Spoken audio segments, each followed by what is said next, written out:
Battery mobile ফোনের একটি গুরুত্বপূর্ণ অংশ। এক কথায় ওয়েব ব্রাউজ, মুভি দেখা, সং শোনা 1 মিনিটে নিমেষ হয়ে যেতে পারে যদি ব্যাটারি লো হয়ে যায়। এই ব্যাটারির জন্য কতবার কত জায়গাতে বিপদে পড়তে হয়েছে তা কারোই অজানা নয়। তাই মোবাইল ফোন কেনার আগে ব্যাটারির পারফরমেন্সের দিকে আমরা নজর রাখি। তবে আপনি কি জানেন, ব্যাটারির পারফরমেন্স যতই ভালো হোক না কেন, যদি সঠিক ব্যবহার না করা যায় তাহলে অল্প দিনেই ব্যাটারির পারফরমেন্স খারাপ হয়ে যেতে পারে। আমি আজকে আলোচনা করব কীভাবে আপনার ফোনটি চার্জ দিলে ভালো পারফর্ম করবে, আপনার জন্য কি করণীয় হবে, কি বর্জনীয় হবে, কি করতে হবে, সকল বিষয় নিয়ে আমরা আজকে আলোচনা করব। তো চলো শুরু করা যাক।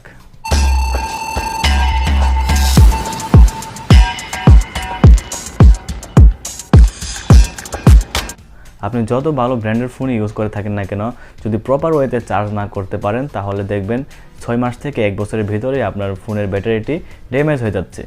এক্ষেত্রে আমি কিছু টিপস দিব, যদি আপনারা মেনে চলতে পারেন তাহলে ব্যাটারির পারফরমেন্স ভালো পাবেন এবং ব্যাটারি হবে লং লাস্টিং।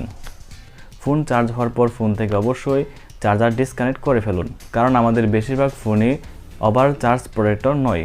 অনেকে তো রাতে ঘুমানোর সময় চার্জ দিয়ে ঘুমায়, সকালে উঠে ফোন থেকে চার্জার খোলে। এটি আপনার মোবাইলের জন্য অত্যন্ত ক্ষতিকর হতে পারে।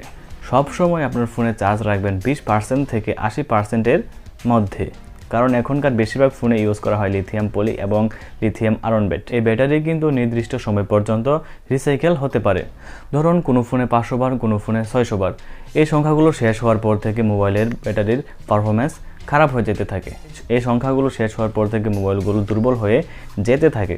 চার্জিং লেভেল 20% থেকে 80%-এর মাঝে রাখলে এই রিসাইকেলটি শেষ হতে পারে না, যার ফলে ব্যাটারি হয় লং লাস্টিং। কিন্তু নতুন ফোনের ক্ষেত্রে আপনাকে অবশ্যই 100% চার্জ করে নিতে। সবসময় ফোনের অরিজিনাল চার্জার দিয়েই ফোন চার্জ করার চেষ্টা করবেন। নাম না জানা উৎপাদনকারী চাইনিজ ব্র্যান্ডের সস্তা চার্জার বাজার থেকে কিনে এনে চার্জ করবেন না। এক্ষেত্রে আপনার মোবাইলটি ক্ষতিগ্রস্ত হতে পারে। খুব বেশি প্রয়োজন ছাড়া ল্যাপটপ অথবা পাওয়ার ব্যাংক থেকে চার্জ দেওয়া থেকে বিরত রাখুন, কারণ আপনার চার্জারের ওয়াটের সাথে ল্যাপটপ বা পাওয়ার ব্যাংকের ওয়াট মিলবে না, যার ফলে আপনার মোবাইলের চার্জ ধীরগতি এবং দ্রুতগতি হতে পারে, যার ফলে আপনার মোবাইলটি ক্ষতিগ্রস্ত হতে পারে। চার্জ দেওয়াকালীন সময় মোবাইল ইউজ করা থেকে আপনারা বিরত থাকুন এবং চার্জ দেওয়ার সময় মোবাইলের ব্যাক কভারটি খুলে রাখুন, কারণ আপনারা জানেন যে চার্জ দেওয়ার সময় ফোনের হিট প্রডিউস করতে থাকে, আর হিটটা কিন্তু আপনার ফোনে অবজার্ভ করতে থাকে, যার ফলে আপনার মোবাইলের সিপিইউ প্রসেসর দ্রুত নষ্ট হয়ে যেতে পারে। কোনো ধরনের থার্ড পার্টি অ্যাপ ইউজ করবেন না, এগুলো আপনার মোবাইলের ব্যাটারি সেভ করা থেকে বেশিরভাগ ক্ষতি করে থাকে। এবং মোবাইলে অ্যান্টিভাইরাস ব্যবহার করা থেকে বিরত থাকুন, এগুলো আপনাদের ফোনে কোনো কাজ করে না। বন্ধুরা, ভিডিওটি কেমন লাগলো অবশ্যই কমেন্ট করে জানাবেন এবং এ সম্পর্কে আর কোনো প্রশ্ন থাকলে অবশ্যই জানাবেন আমরা আপনাদের উত্তর দেওয়ার জন্য প্রস্তুত আছি। তো বন্ধুরা, আজকের মতো এখানে সমাপ্ত করলাম।